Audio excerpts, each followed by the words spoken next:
படைப்புகளின் மூலம் பேசிக்கொண்டே இருப்பேன் என்று தான் பேசியபடியே பரியேறும் பெருமாள், கர்ணன், மாமன்னன் போன்ற அடுத்தடுத்த படங்களின் மூலம் வெற்றி கண்ட இயக்குனர் மாரி செல்வராஜ் அவர்களை மேடைக்கு அழைக்கிறோம். மாமன்னன் திரைப்படத்தின் படத்தொகுப்பாளர் R.K. செல்வா அவர்களை மேடைக்கு அழைக்கிறோம். மாமன்னன் திரைப்படத்தின் கலை இயக்குனர் குமார் கங்கப்பன் அவர்களை மேடைக்கு அழைக்கிறோம்.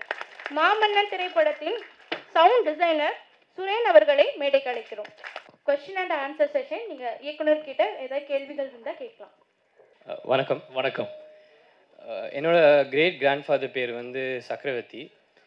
என்னோட பாட்டி பேர் வந்து யசோதை. ஆனால் அவங்கள வந்து கிராமத்தில் எப்பயுமே வந்து சக்கரை இல்லைனா பாப்பா தான் கூப்பிடுவாங்க. ஸோ என்னோட அப்பா பேர் வந்து குமரேசன். அவர் வந்து துபாயில் வேலை செஞ்சிட்ருக்காரு. அண்ட் துபாயில் வந்து பேரண்ட் கவுன்சில்னு ஸ்கூலில் இருக்கும். எப்பயுமே வந்து அவர் எலெக்டே பண்ண மாட்டாங்க பேரண்ட் கவுன்சிலாக. என்னோட கிரேட் கிராண்ட்ஃபாதர் வந்து டிஸ்ட்ரிக்ட் முனிசிபாலிட்டியில் வந்து எலெக்ட் ஆவார். ஆனால் அவர் எப்பயுமே வந்து சேரில் உட்கார வைக்க மாட்டாங்க, கீழே தான் உட்கார வைப்பாங்க. என்னோடய கேள்வி என்னென்னா, உங்களோட லேண்டை வந்து நீங்கள் கதை ஃபஸ்ட்டு சூஸ் பண்ணிவிட்டு லேண்டை சூஸ் பண்ணுவீங்களா, இல்லை லேண்ட்னால தான் நீங்கள் கதையை சூஸ் பண்ணுறீங்களா? ஏன் அப்படிலாம் எதுவும் பிளான் பண்ணல. அந்த கதை நம்ம ஊரில் எங்கே வச்சாலும் அதே கதை தான். அதனால் வந்து இப்போ இது திருநெல்வேலி, இந்த படம் ஆரம்பிக்கும் போது உதய் சார் எல்லாருமே வந்து திருநெல்வேலியில் தான் நான் எடுப்பேன்னு நினச்சிட்டு இருந்தாங்க. நான் இல்லை, திருநெல்வேலி வேண்டாம், இது தமிழ்நாட்டில் எங்கே வேணால் வைக்கலாம் கொண்டு போய் அப்படின்னு சொல்லிட்டு தான் சேலத்தில் வச்சேன். அதனால் வந்து எமோஷ்னல் தான் அது. மெயின் ரீசன் வந்து நமக்கு நமக்கு இங்கே எல்லாத்தையும் தெரியும். நமக்கு எங்கேயுமே அந்த சேஞ்சஸ் நடக்கலை. இந்த ஊரில் மாறிடுச்சு, அந்த ஊரில் மாறிடுச்சு, அதாவது இந்தியாவில் இந்த ஸ்டேட்டில் நல்லா இருக்குது, அந்த ஸ்டேட்டில் நல்லா இருக்குன்னு கூட இல்லை. எல்லாம் ஒரே மாதிரி வாழ்க்கை தான் வாழ்ந்துட்டுருக்காங்க. அதனால் வந்து அது அப்படி பிளான் பண்ணுறது. வணக்கம். முதல்ல உங்களுக்கு வாழ்த்துக்கள். அதாவது மாமன்னன் இயக்கிய உங்களுக்கு ஒரு ஃப்ரீடம். அதாவது உங்களுடைய படைப்புகள் எல்லாம் வந்துட்டு ரொம்ப அருமையாக ஒரு கம்யூனிசம் பேசுகிற ஒரு படைப்பாக இருக்குது. ஆனால் அதே இதில் வந்து ஒரு தாழ்மையான கருத்து தான் இது. ஏன் அதில் சாதிய இதை பூசணும் அப்படிங்கிறது தான். ஒரு சாதியம் இருக்குது அப்படிங்கிறது என்னுடைய கருத்து கிடையாது. பட் அது ஒரு முன்மொழிகிறேன் நான். அது எங்கே சாதி, அது எதை சொல்கிறீங்க, எப்படி சொல்கிறீங்க, அது தனியாக எப்படி பிரித்து பார்க்குறீங்க? இல்லை, பிரித்து பார்க்குற மாதிரி சில இடங்கள் இருக்கே. எந்த இடம் சொல்லுங்கள். இப்போ நீங்கள் உதயநிதி ஐயா எடுத்துக்கிட்டிங்கனாலும் சரி, இல்லை இவர் பகத் ஃபாசில் எடுத்துக்கிட்டாலும் அந்த இருக்குது, தெரியுது. அதுதான் என்ன தெரியுது?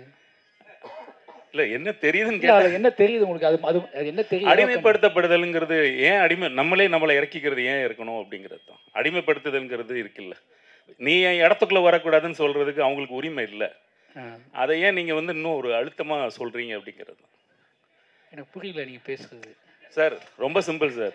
இல்லை என்னன்னா, நீங்கள் அப்படியே உல்ட்டாவாக பேசுனீங்கன்னா சிலருக்கு பதில் சொல்ல விருப்பமாகாது. என்னன்னா, நீங்கள் வந்து அதோட எனக்கு என்னென்னா, இன்னொரு ட்ரிப் நீங்கள் மாமன்னன் பார்த்தீங்கன்னா ஒன்று பெட்டராகுன்னு தோணுது எனக்கு. என்னென்னா, நீங்கள் முன் தீர்மானத்தோட ஒரு படைப்பை அணுகுதல் இருக்குல்ல. நீங்கள் படம் பார்க்க மட்டும் இந்த கேள்வி உங்களால் கேட்க முடியான்ட்டு. இல்லை, படம் பார்க்க முன்னாடி நீங்கள் கேட்பீங்க, என்னை பார்த்து தான் கேட்டிருப்பீங்க. இல்லை, இந்த கேள்வி அப்படி தான் இருக்குது. நான் இப்போ படம் பார்க்க முன்னாடி நான் இனி பார்த்துருந்தீங்கன்னா, நான் தான் மாரி செல்வராஜ்னு தெரிஞ்சிருந்துச்சுன்னா நீங்கள் கண்டிப்பாக அந்த கேள்வி என்கிட்ட கேட்டிருப்பீங்க. ஏன்னா இது முன் தீர்மானத்தின் கேள்விகள் எல்லாமே. ஓகேங்களா? அதை நான் எப்படி சொல்ல முடியும்? படம் பார்த்தீங்கல்ல.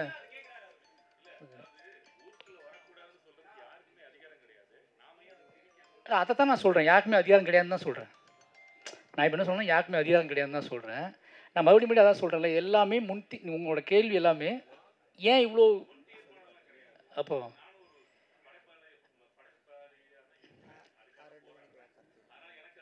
நீங்கள் படைப்பாளியாக இருக்கீங்கன்னா, ஒரு படம் இவ்வளோ வேலை பார்த்துருக்காங்க, இவ்வளோ படைப்பு எழுதியிருக்காங்கன்னா இவனுக்கு என்ன இருக்கணும்னு இருக்குல்ல, இவனோட வாழ்வு எப்படிப்பட்டதாக இருந்திருக்கும், இவன் ஏன் இந்த மாதிரி யோசிச்சானு இருக்குல்ல, அவ்வளோதான் முடிஞ்சு கருத்தில். அதில் இப்போ எங்கேருந்து வந்திருப்பான், இவனோட வாழ்க்கை என்னவாக இருந்திருக்கும், இவனுக்கு எவ்வளோ பெரிய தாக்கத்தை ஏற்படுத்தியிருக்கும், இந்த கதையை சொல்லணும்னு இவன் ஏன் அடம் பிடிச்சிருக்கான் அப்படின்னு ஒன்று இருக்குல்ல, இந்த அடம் பிடித்தல் எங்கேருந்து வருதுன்னு இருக்குல்ல, அதை வச்சு நீங்கள் புரிஞ்சுக்க வேண்டியதா. Thank you sir. கையில் வாங்கினவங்க மட்டும் கொஸ்டின் பண்ணுங்க.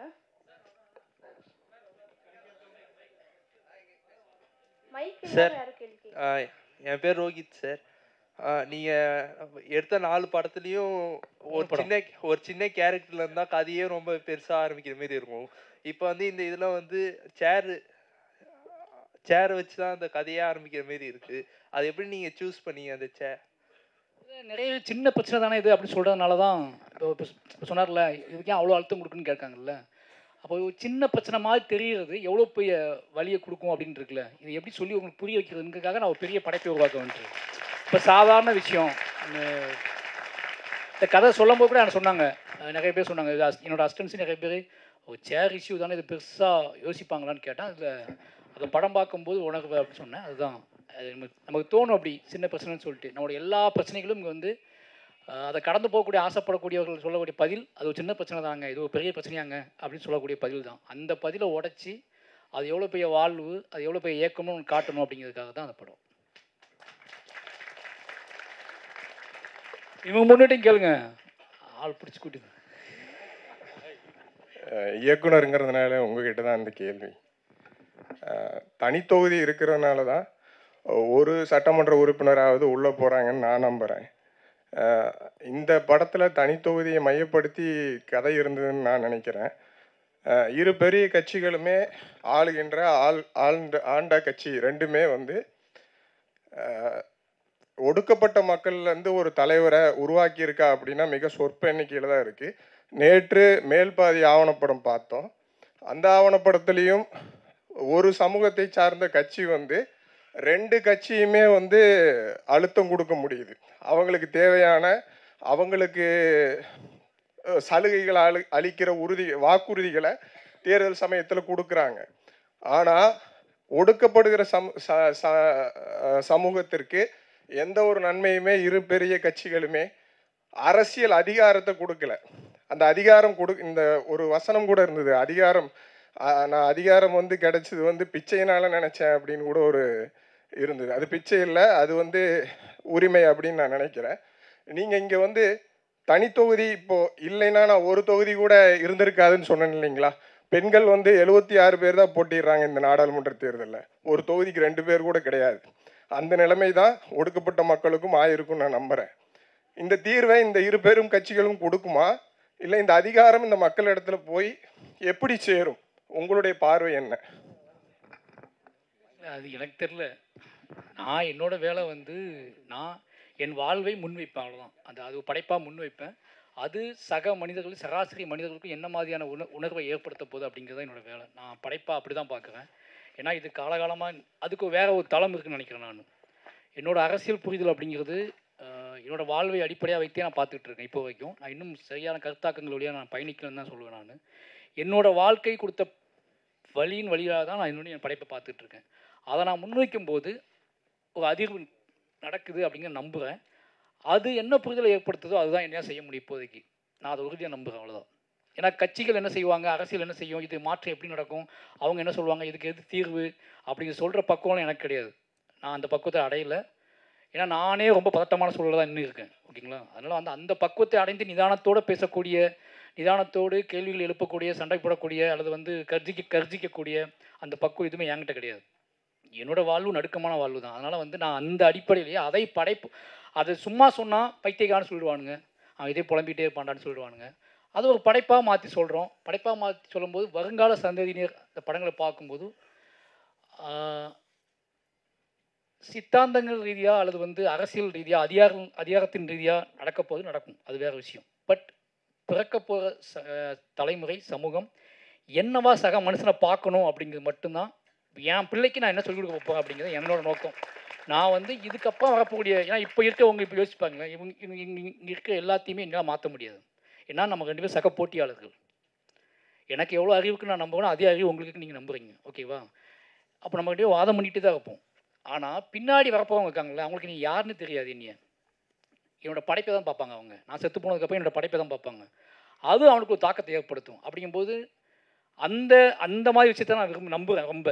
எனக்கு பின்னாடி வரப்போக்கூடிய சந்ததி மட்டுமே நான் ரொம்ப நம்புகிறேன். ஏன்னா இப்போ எனக்கு அவ்வளோ தைரியமும் திராணி என்கிட்ட கிடையாது. இவங்ககிட்ட சண்டை போட்டு பேசி அவனுக்கு புரிஞ்சு அவனுக்கு மல்லு கட்டினா அது எனக்கு உடன்பாடே கிடையாது. எனக்கு என் படைப்பு அப்படிங்கிறது முழுக்க எனக்கு பின்னாடி வரப்போகிற நான் மரித்து போனதுக்கு பின்பு வரப்போகிற சந்ததியினர் இப்படியாப்பட்ட வாழ்வு இருந்துச்சு, அந்த வாழ்வின் அடிப்படையில் இப்படியாப்பட்ட ஒடுக்குமுறைகள் நடந்துச்சு, அந்த ஒடுக்குமுறையோட தாக்கம் எச்சம், அந்த ஒடுக்குமுறையோட வேதனைகள் இன்னும் இருக்குது அப்படிங்கிற புரிதலில் சக மனுஷனை பார்க்கக்கூடிய பார்வை அவனுக்கு கொஞ்சமாக சேஞ்ச் ஆனாலே போதும் நம்பக்கூடிய ஆள் தான் நான். அவ்வளோதான் நான்.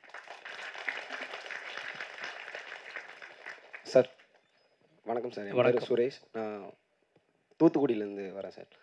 சார், உங்கள் படைப்புகள் மூலிமா நான் வந்து ஆஃப்டர் வாட்சிங் பரியேறும் பெருமாள் நான் ஒரு விஷயத்தை வந்து ரியலைஸ் பண்ணிக்கிட்டேன் சார். என்னென்னா, ஒரு சின்ன இன்சிடென்ட் சார். நான் 6th ஸ்டாண்டர்ட் படிக்கும்போது அப்போ எனக்கு ஏஜ் 11 தான் சார். அந்த டைமில் வந்து என் கூட ஒரு பையன் கூட படிக்கிற பையன் இன்னொரு பையன் வந்து அவனோட ஜாமெண்ட்ரி பாக்ஸை தட்டி விட்டான். ஸோ அந்த தட்டி விட்டதை இன்னொரு பையன் எடுத்து கொடுக்குறான். அப்போ வந்து அவன் ஒரு வார்த்தை அவனை சொல்லி திட்டுறான். எலை, அந்த வார்த்தையை சொல்லலாமான்னு தெரில. ஒரு வார்த்தை எலை எஸ்சி அப்படின்னு சொல்லிட்டு ஒரு கெட்ட வார்த்தையில் திட்டி, நீ எல்லாம் என்னோட ஜாமெண்ட்ரி பாக்ஸை தொடலாமா அப்படின்னு சொன்னான். அப்போ நான் அவன் கூட தான் இருந்தேன். பட் ஆனால் அப்போ வந்து அவன் எதுக்காக அதை சொன்னான், எதனால் சொன்னான் எதுவுமே எனக்கு தெரில. இவ்வளோ நாளாக எனக்கு அது தெரியல. உங்கள் படம் பரியேறும் பெருமாள் பார்த்ததுக்கப்புறம் தான் அந்த பையன் ஏன் கூட பேசினாங்கிறது எனக்கு தெரிய வந்தது. ஏன் அந்த பையனை அப்படி அந்த வார்த்தையை சொன்னாங்கிறது தெரிய வந்தது. இப்போ நிறைய பேர் சொன்னாங்க, இந்த படைப்பை வந்து நீங்கள் இப்படி பண்ணுறீங்க அப்படி பண்ணுறீங்க அப்படின்னு சொன்னாங்க. இந்த படைப்பு மூலிமா நான் அதை ரியலைஸ் பண்ணிக்கிட்டேன். இப்போ அந்த பையனும் ரியலைஸ் பண்ணியிருப்பான்னு நினைக்கிறேன் சார். Thank you sir. ஒவ்வொரு கிராமத்துக்கு பக்கத்துலேயும் ஒரு ஒதுக்கப்பட்ட இடம்னு வச்சுருக்காங்க இவங்க. இப்போ அந்த 3 பசங்களை அடித்து கொண்டுட்டாங்க. இவர் என்ன தீர்வு பண்ணார் அதுக்கு? யார்? இப்போ அதுதானே அவர் பாதிப்பேன். மாமன்னனை விட்டுருங்க. ஆமாம். அவருடைய பையன் அவர் சீட்டில் உட்கார வச்சிடறாரு. சீட்டில் உட்கார வச்சிட்ட பிறகு அந்த 3 பசங்களான தீர்வை வந்து மாமன்னன் உருவாக்க முடியுமா? என்ன சொல்ல வரீங்க? புரியல எனக்கு. ஒரு 3 பசங்களை அடித்து கொண்டுட்டாங்க சார். சரி, அதனால் அப்பா பையன் பேச நீங்கள் உருவாக்குங்க. நம்ம உருவாக்கணும். இல்லை, அதான் பண்ணுங்க, அவ்வளோதான். அதெல்லாம் பண்ண முடியும். அது படம் முடிஞ்சு போச்சு. 2.5 மணி நேரம் படம் தான் அது. ஓகேங்களா? அது வந்து இல்லை, அது ஒரு படம் தான். உங்களுக்கு நினைவூட்டல் தான் அது. அது லைஃப் கிடையாது. ஓகேங்களா? அது முடிஞ்சிருச்சு. நீங்கள் படம் பார்த்து வெளியே போவீங்கல்ல, வெளியே போகும்போது இன்னொரு ட்ரிப் எங்கேயாவது ஒரு சம்பவம் நடந்துச்சுன்னா நீங்கள் போய் நின்றுங்க. முதல்ல நீங்கள் போய் நின்றுங்க. ஏன் அடிச்சிங்கன்னு கேளுங்க. என்னோட வேலை அது மட்டும், அவ்வளோதான். இல்லை, அதுக்கு தானே இந்த அரசியல், அதுக்கு தானே தனி தொகுதியில் போய் எம்எல்ஏ நிற்கிறாங்க. அதுக்கு அதுதான் நான் சொல்கிறேன். அந்த எல்லாரும் சேர்ந்தா சொல்கிறேன். அந்த இடத்த அடைஞ்ச உடனே அவங்க அதுக்காக செயல்படுறாங்களா? இல்லை சினிமாவில் நடிச்சு அந்த இடத்த அடைஞ்ச உடனே அதுக்காக செயல்படுறாங்களா? இல்லை இவங்க விலை போயிடுறாங்களா? ஏன்ட்ட கேட்குறீங்க? ஏன் உங்களுக்கு தெரியாதா என்ன? இல்லை, உங்களுக்கு தான் எல்லாமே தெரியுமே. என்னோட வயசில் மூத்தவங்க தான் நீங்கள் இருப்பீங்க. கண்டிப்பாக எவ்வளோ நாளாக பார்த்துட்டு இருப்பீங்க. அது நீங்கள் எப்போவுமே நல்லா படம் எடுத்தவங்கள்ட்ட மட்டுமே எல்லா கேள்வியும் கேளுங்க. ஓகேங்களா? இல்லை, அது எல்லாமே அதை விட அதிகமாக உங்களுக்கு தெரியும்னு எனக்கு தெரியும். நல்லா புரிஞ்சுக்கோங்க. நான் இல்லை என்னையை விட உங்களுக்கு அதிகமாக தெரியும்னு எனக்கு தெரியும். ஓகேவா? இதை நீ பார்த்துருப்பீங்க, பார்த்துட்டு கடந்து வந்திருப்பீங்க. நீ படம் பார்த்த உடனே உங்களுக்கு வந்து சரி வருவான்லாம் கேட்போன்ட்ட அப்படின்னு கேட்குறதுக்குல அப்படி கிடையாது. இல்லை, அப்படி கிடையாதுங்க. அதை நீங்கள் தீர்மானம் பண்ண முடியாது. ஓகே, நான் என்ன சொல்றேன் இங்க பாருங்க. ஆனா படத்தை கேள்வியா கேளுங்க, விவாதமா கொண்டு போக வேணாம். படத்தோடைய கேள்விகள் மட்டும் கேளுங்க. விவாதம்லாம் இல்ல, நம்ம ஜாலியா தான். ஓகே, நான் திரைப்படங்கள் சார்ந்த கேள்வி மட்டும் தான் கேட்க முடியும்.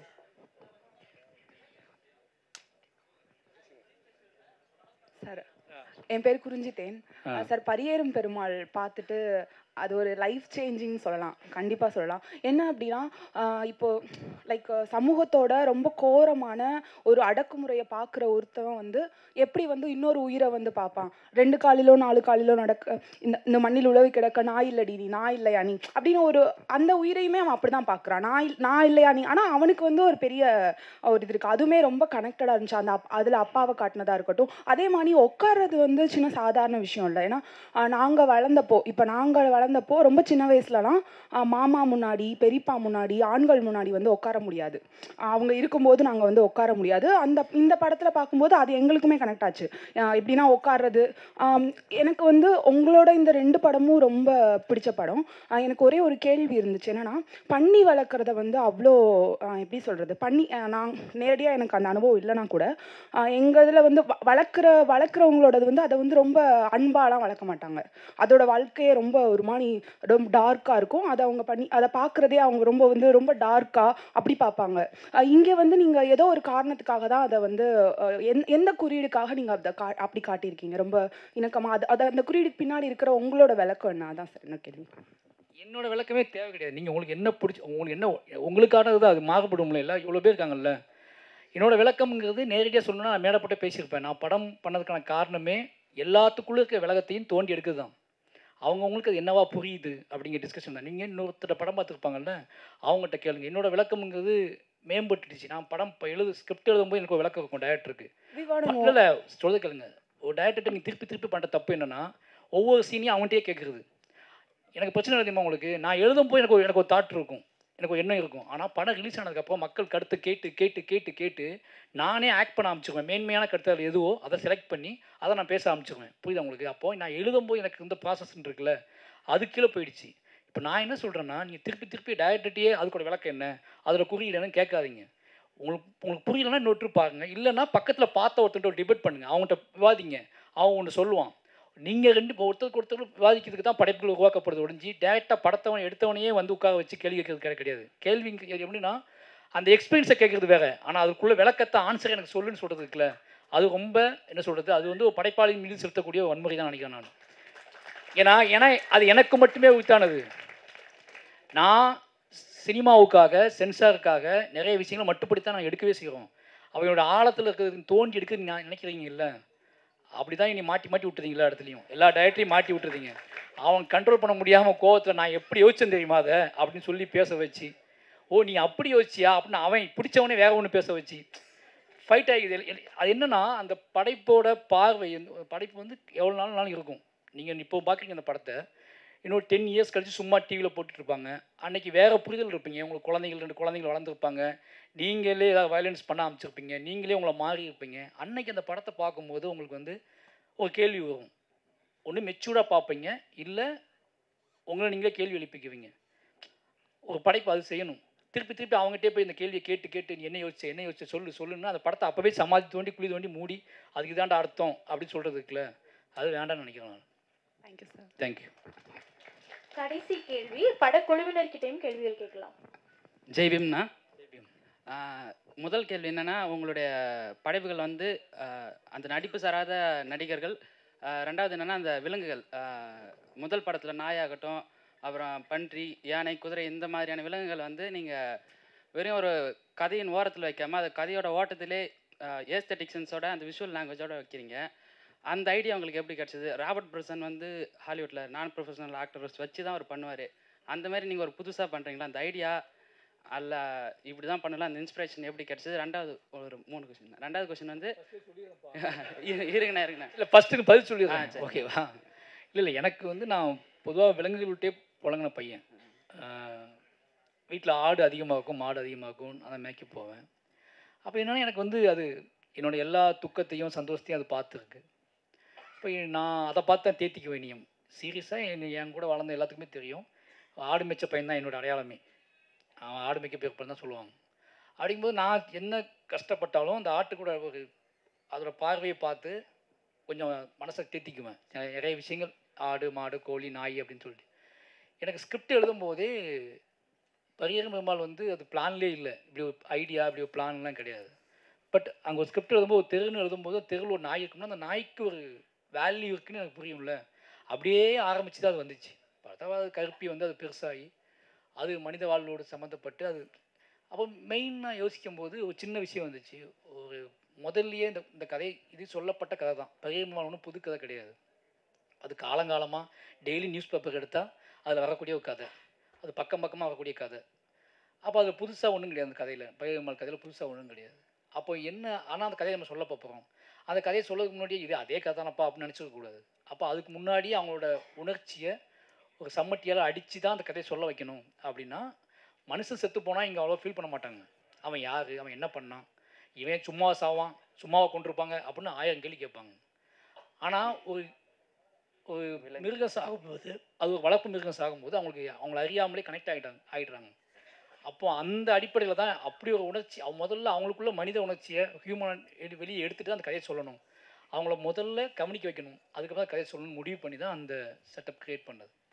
அதுக்கப்புறம் இவங்கள்ட்ட டேரெக்டாக பேசுறதை விட மனிதர்கள் விலங்குகள் வழியாக பேசுறது ரொம்ப ஈஸியாக இருக்குது அப்படின்னு தோணுச்சுன்னா எல்லாத்துக்கும் அந்த நான் பிரச்சனை என்னென்னா, நான் வெற்றிமாறன் சாரோ வேறு யாரோ வந்தோம்னா நான் மனுஷன் மூலமாக பேசிடுவேன். ஏன்னா நான் விக்டிமாக இருக்க மாட்டேன்ல, விக்டிமாக இருக்கிறது இவ்வளோ கேள்வி கேட்குறாங்க, அதுக்கு என்ன பதில் சொல்லுவேன், இதுக்கு என்ன பதில் சொல்லுவேன்னு சொல்லிட்டு. இப்போ இதே படத்தை வேறு டேரக்டர்ஸ் எடுத்திருந்தாலும் அப்படி கேட்க மாட்டாங்க.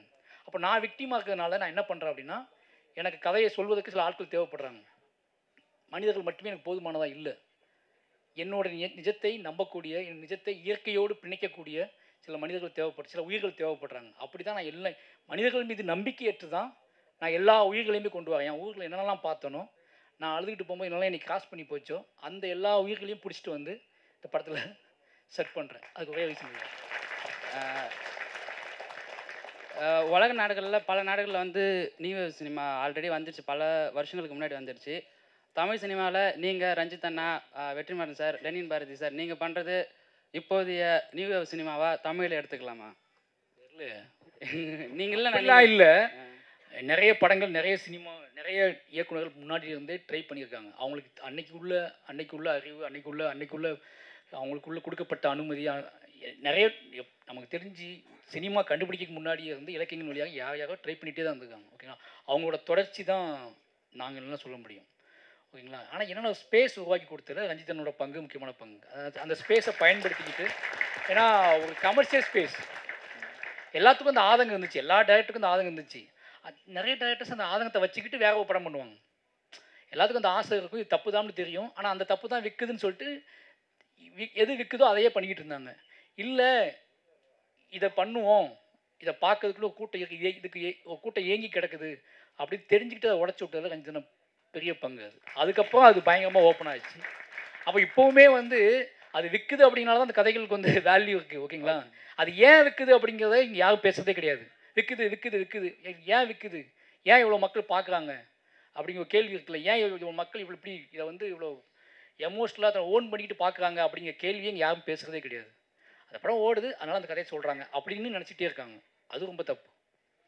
நான் ஒரு சிலர் வந்து மேல் வகுப்பில் இருக்கிறதுனால அந்த ஒரு மாற்றம் சமூகத்தில் ஒரு வேறுபாடு இருக்கிறதுனால ஒரு சிலர் ஒரு சில விஷயங்களை பெருமையாகவும், குறிப்பாக அவர் சொன்னார், நான் வந்து ஜாமெட்ரி பாக்ஸ் அந்த கதை சொன்னார். நான் வந்து அவன் என்ன வேணாலும் சொல்லிட்டேன், நான் இதுதான், எனக்கு அதில் அசிங்கம் இல்லை, எனக்கு அவமானம் இல்லை, நான் இதுதான், இங்கே தான் பிறந்தேன், இப்படி தான் இருந்தேன், நான் யாரையும் எதுவும் அவங்க திருட்டுல கொலை பண்ணலை, ஏன் என்னுடைய அடையாளத்தை வந்து ரொம்ப இதாக பண்ணுறீங்க, மட்டுப்படுத்துறீங்க அப்படின்ற ஒரு அதை பற்றி நீங்கள் என்னென்ன நினைக்கிறீங்க? புரியவில்லை கேள்வி படிச்சு வைக்கும். நன்றிண்ணா. சரி, ஓகேப்பா. அது இது அதான் நம்ம என்ன பண்ணுறோன்னா, நம்மளோட வேலையை என்ன அப்படின்னா, அப்படிலாம் இல்லையே. இப்போ யார் பயப்படுறா?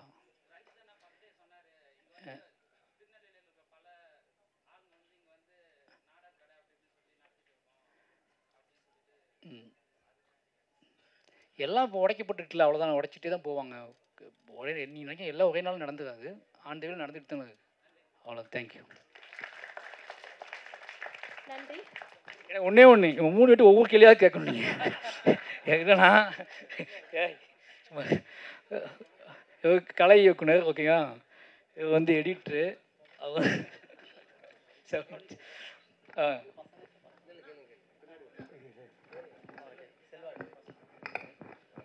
ஹாய் சார், பேர் வீரா. படத்தில் ஹீரோ பேரும் வீரா தான். அது பார்க்கும்போது என்னையே பார்த்த மாதிரி இருந்துச்சு. தேங்க்யூ. மாரி சாருக்கு ரொம்ப நன்றி. என்னோட கேள்வி வந்து செல்வ சார். Okay, thank you. படத்தில் அந்த ஒடுக்கப்பட்ட மக்களோட கஷ்டத்தெலாம் வந்து பிளாக் அண்ட் ஒயிட்டில் காமிச்சிருந்தீங்க. அது வந்து உங்களோட ஐடியாங்களா இல்லை சாரோட ஐடியா? பிளாக் அண்ட் ஒயிட் வந்து நம்ம இது கருப்பியிலேருந்து பண்ணியிருக்கோம். மெயினாக வந்து மாரி செல்வராஜுக்கு வந்து பிளாக் அண்ட் ஒயிட் ரொம்ப பிடிக்கும். பிளாக் அண்ட் ஒயிட்டில் வந்து நம்ம எமோஷன்ஸ் வந்து டைரெக்டாக வந்து கனெக்ட் பண்ண முடியும் நம்மளால். ரொம்ப அதே ஃப்ரேம் வந்து நீங்கள் பிளாக் அண்ட் ஒயிட்டில் பார்க்கும்போது உங்களுக்கு வேறு ஒரு ஃபீலிங் வந்து கிடைக்கும். ஸோ எனக்குமே ஒரு சின்ன டவுட் இருந்தது ஆரம்பத்தில், ஒரு 20 மினிட்ஸ் போர்ஷன் வந்து நம்ம வந்து பிளாக் அண்ட் ஒயிட்டில் போகிறோம் அப்படின்றது. ஆனால் இவர் ரொம்ப ஸ்ட்ராங்காக வந்து இல்லை எனக்கு பிளாக் அண்ட் ஒயிட்லேயே பண்ணுங்க, சின்ன வயசு போர்ஷன் ஒரு ஃபார்முலாவும் இருக்கும், ப்ளஸ் வந்து இந்த படத்தில் அந்த ஒரு போர்ஷன் தான் படமாகவே இருக்குது அப்படின்னும் போது பிளாக் அண்ட் ஒயிட்டில் புதுசாக காட்டலாம். அவர் என்ன சொன்னார்னா, நான் நினச்சேன்னா ஒரு சான்ஸ் இருந்தால் ஃபுல் படமே பிளாக் அண்ட் ஒயிட் கூட நான் பண்ணுவேன் ஃப்யூச்சரில் பார்க்கலாம் அப்படின்னு சொல்லியிருந்தார். ஸோ அது வந்து அவர் சொன்ன விஷயம். வணக்கம் சார். என்னுடைய கேள்வி வந்து இயக்குனர் சார்ட்டு தான். சொல்லுங்கள். உங்களோட 4 படைப்புமே பார்த்தோம். 3 தானேங்க, 4வது படைப்பு வருதுல சார், ஓகே, வெளியானதை பார்த்தோம்.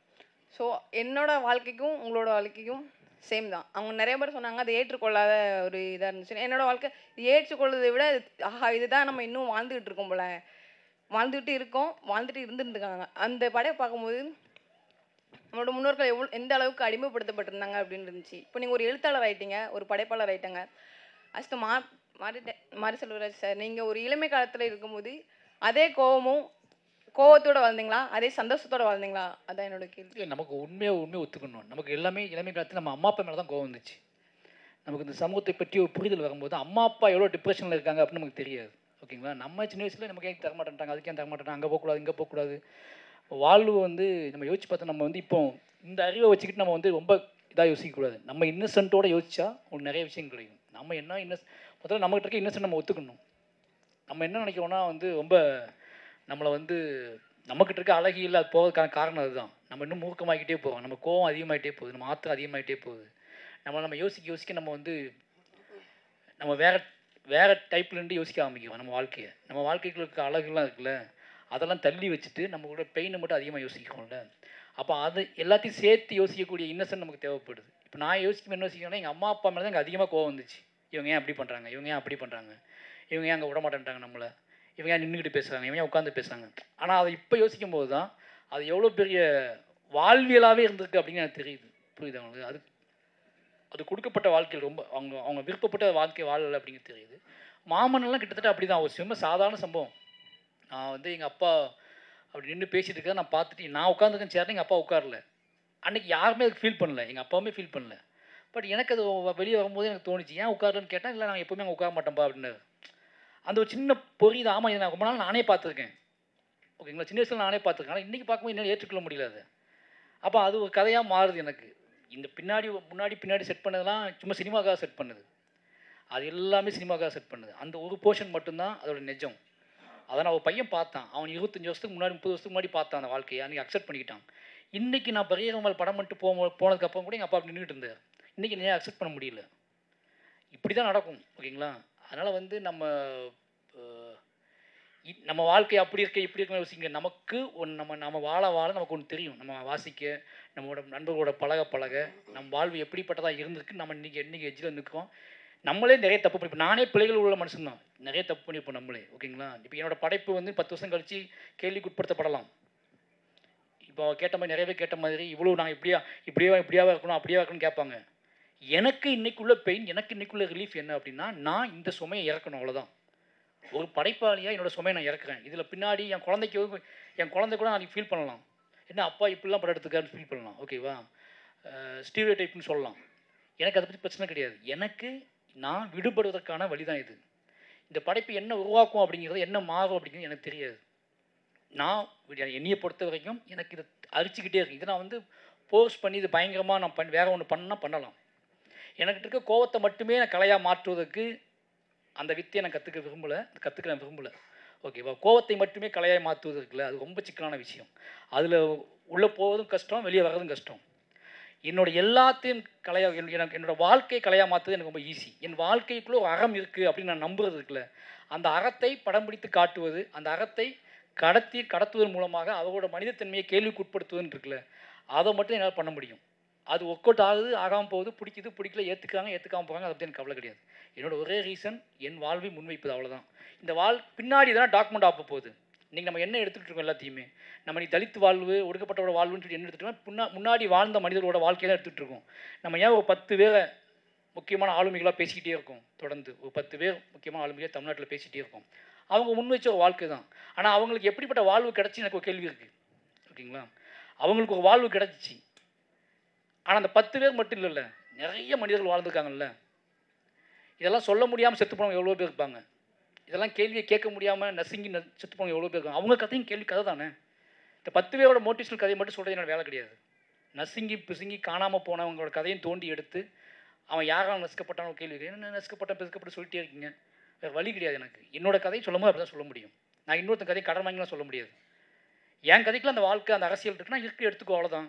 நான் அதுக்காக இவர் பயங்கரமாக வாழ்ந்துருக்காரு, இதே 2 பேரும் ஒரே சமூகத்தை சார்ந்தவங்க தான், இவர் பயங்கரமான வாழ்க்கையை வாழ்ந்துருக்காரு அப்படிங்காக இவர் கதையை நான் எடுக்க முடியாது.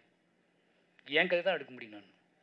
அப்போ அதுக்குள்ளே உங்களுக்கு உடன்படாத ஒன்று இருந்துச்சு, இல்லை இது மறுபடியும் இதுதான் வந்துட்டு இருக்கு அப்படின்னா அதுக்கு நான் ஒன்றும் செய்ய முடியாது. மறுபடியும் அப்படிப்பட்ட வாழ்க்கை தான் எனக்கு கொடுக்கப்பட்டுச்சு. அந்த கேள்வியில் தான் நான் கேட்டுகிட்டே இருப்பேன். ஓகேங்களா? நான் போனதுக்கப்புறம் என் பிள்ளை அப்படி கேட்காது. என் பிள்ளை வேறு கேள்வி கேட்கும். ஓகேவா? அவனுக்கு நான் வேற ஒரு வாழ்க்கை கொடுத்துட்டேன். அவன் நாளைக்கு வேற ஒரு வாழ்க்கையை வாழ்ந்து காட்டுவான். அன்றைக்கி அந்த படைப்புகளை வரும். அவன் வாழ்க்கையின் மூலமாக அவன் எழுதுவான், அவன் கவிதை எழுதுவான், அவன் படம் எடுப்பான். அன்னைக்கு என் படத்துக்கும் அவன் படத்துக்கும் பெரிய வித்தியாசம் இருக்கும். அதுதான் வெற்றி அப்படின்னு நான் நம்புகிறேன் முழுசா. நன்றி சார். நன்றி. தற்போது பிகே ரோசி ஃபிலிம்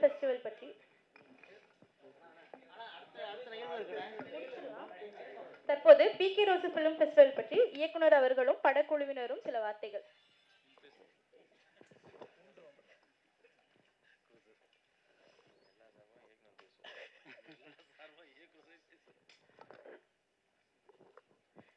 எல்லாரும் பேசணும்ல.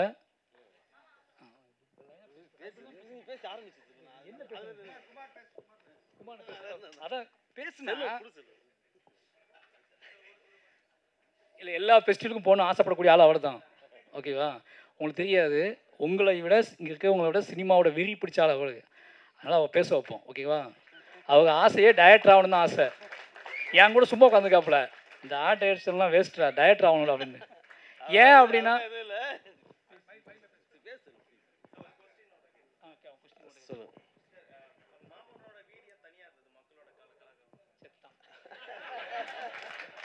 இல்லை, நீங்கள் அதான் கேட்பீங்கன்னு தெரியும். ஏன்னா எல்லோரும் அதான் கேட்டாங்க. அந்த அந்த வீட்டுக்கான கதை ஒரு பெரிய கதை இருக்குது. அது சொல்லணுன்னா அது பெரிய டிஸ்கஷனுக்கு அப்புறம் தான் அதை போட்டுருந்தோம். அதை சொல்லணுன்னா நிறைய டைம் எடுக்கும். ஏன்னா அது பெரிய ஒரு ரைட்டிங்காகவே அது பயங்கரமான ஒரு இருக்குது. அந்த வீடு தனியாக ஏன் இருக்குன்னு இன்னொரு படம் பாருங்க. இல்லை அது ஏன் இருந்துச்சு என்கிட்ட கேட்டால் எனக்கு புரியல. ஃப்ரான்ஸ் படம் பார்த்தீங்கன்னா இப்போ கேட்டுவீங்களா டேரக்டர், இப்போ அந்த வீடு ஏன் தனியாக இருந்துச்சு யோசிச்சு பார்ப்பீங்கல்ல. நீங்கள் தேடவே மாட்டேன்றீங்க, எல்லாத்தையும் எங்ககிட்டே கேட்குறீங்க. ஏன் அந்த வீடு தனியாக இருந்துச்சுன்னு யோசிச்சு உங்களுக்கு ஒரு சாதாரண கேள்வி தாங்க அது. அவட்ட கேட்குறதுக்காக இந்த கேள்வி உருவாக்காதீங்க. அவங்க அவ்வளோ பண்ணி வளர்க்குறாங்க, உங்களுக்கு அது உங்களுக்கு தெரியலையா? அது சிட்டியில் வளர்க்க முடியுமா கொண்டு போய் வச்சு நம்ம ஊரில்? அப்போ அவ்வளோதான் முடிஞ்சு போச்சு அந்த கேள்வி. இப்போ இந்த பதிலை வாங்கணும் அப்படிங்கிறதுக்காக நீங்கள் இல்லை, இப்போது ஆடேட்டு நான் சொல்கிறேன், வீடு வேணும், ஒரு 50 பண்ணி அவங்க வளர்க்குறாங்க அப்படின்னா வீடு எங்கே போடுவாங்க? 60 பண்ணி வளர்க்குறாங்கன்னா முதல்ல வீடு எங்கே செட் பண்ணுவாங்க? ஆடேட் எங்கே செட் பண்ணுவாங்க? எங்கேயா ஊருக்கு வெளியே போய்ட்டு தான் கேட்பாங்க. அவ்வளோதான். சின்ன வயசில்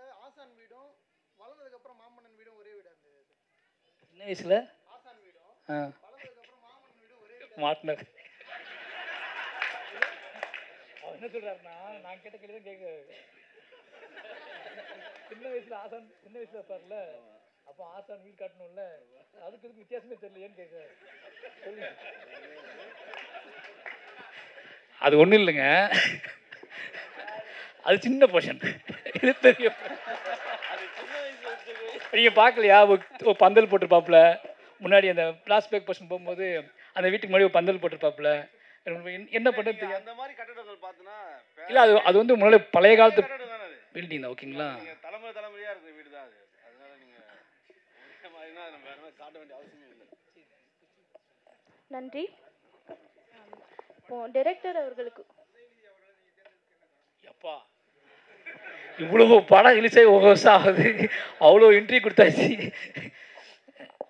அவருக்கு எங்களோட படம் பண்ணணும் ஆசைப்பட்டார். ஓகேங்களா? எங்களோட படம் பண்ணணும் ஆசைப்பட்டார். கூப்பிட்டு கதை கேட்டார். கூப்பிட்டு இந்த கதை தான் இருக்குன்னா ஓகே பண்ணிட்டோம், அவ்வளோதான்.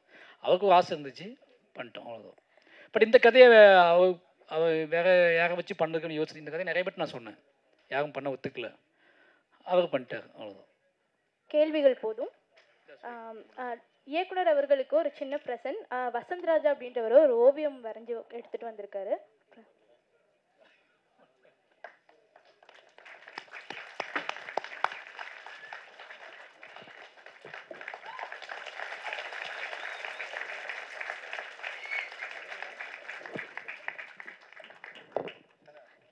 தற்போது மாமன்னன் திரைப்படத்தின் இயக்குனர் மாரி செல்வராஜ் மற்றும் மாமன்னன் படக்குழுவினருக்கு நினைவு பரிசை வழங்க மேற்கு தொடர்ச்சி மலைப்பகுதி படத்தின் இயக்குனர் லெனின் பாரதி அவர்களை மேடைக்கு அழைக்கிறோம்.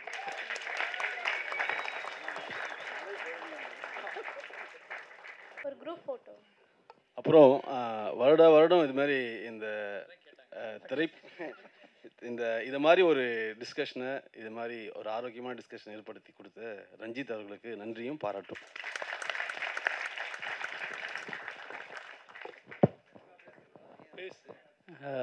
பிகே ரோசி ஃபிலிம் ஃபெஸ்டிவலில் பார்ட்டிசிபேட் பண்ணது ரொம்ப சந்தோஷமாக இருக்குது. இந்த மாதிரி ஃபிலிம் செலிப்ரேஷன்ஸும் அப்புறம் வந்து ஃபிலிம் பேனல் டிஸ்கஷன்ஸ் வந்து அதிகமாக நடக்கணுன்றது எல்லாரோட விருப்பம். இந்த ஸ்பேஸ் வந்து ரஞ்சித் அண்ணா வந்து உருவாக்கி கொடுத்துருக்காரு. ஸோ இது தொடர்ந்து வந்து நடக்கணுன்றது எல்லாரோட விருப்பமாக இருக்குது. ஸோ இந்த மாதிரி ஒரு ஸ்பேஸ் வந்து அப்கமிங் ஃபிலிம் டைரக்டர்ஸ்க்கு வந்து பெரிய யூஸ்ஃபுல்லாக இருக்கும்னு நான் நினைக்கிறேன். ஏன்னா வந்து அவங்க நிறைய யூடியூப்பில் நிறைய இன்ட்ராக்ஷன்ஸ் வந்து கேட்டுட்ருக்காங்க. ஆனால் லைவாக இன்ட்ராக்ஷன் வந்து ஒருத்தரை வந்து ஃபிலிம் க்ரூவோட பார்க்குறது பேசுகிறது வந்து ரொம்ப சந்தோஷமான விஷயம். ஸோ இந்த ஃபிலிம் ஃபெஸ்டிவல்ஸ் வந்து நிறையா வந்து சென்னையில் நடந்ததுன்னா ரொம்ப சந்தோஷமாக இருக்கும். அதில் முக்கியமானது வந்து பிகே ஃபிலிம் ஃபெஸ்டிவலை நான் பார்க்குறேன். தேங்க்யூ.